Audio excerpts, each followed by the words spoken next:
وہ لوگ جو جنگی آلات بناتے ہیں، استعمال کرتے ہیں اور مسلم امت کا دفاع کرتے ہیں، حضور کی دل میں ان کا مقام کیا ہے؟ میرے آقا کریم صلی اللہ علیہ وسلم غزوہ احد میں کھڑے تھے، 70 صحابہ کی جانیں قربان ہوئی تھی۔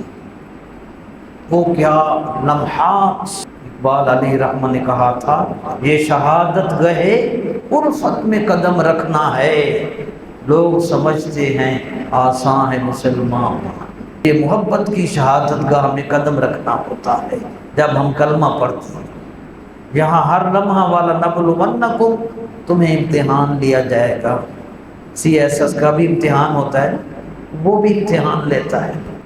اٹھ کے بزم جہاں کا اور ہی انداز ہے، یہ باتیں کرتے ہوئے، آپ کو سنتے ہوئے یقیناً ایک نئی دنیا نظر آئے گی۔ حضرت سعد بن ابی وقاص رضی اللہ عنہ تیر اندازی میں بڑے مشہور تھے، اور غزوہ احد میں ان کی ڈیوٹی یہ تھی کہ وہ تیر اندازی کریں گے۔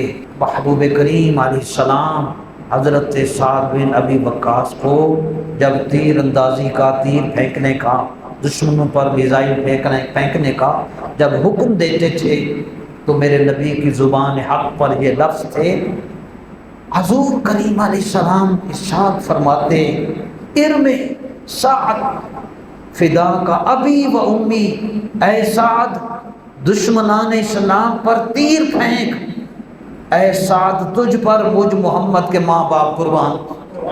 یا کسی اور کو دعا یہ نہیں ملتی، کوئی قابل ہو تو ہم شان کئی دیتے ہیں، ڈھونڈنے والے کو دنیا ہی نہیں دیتی۔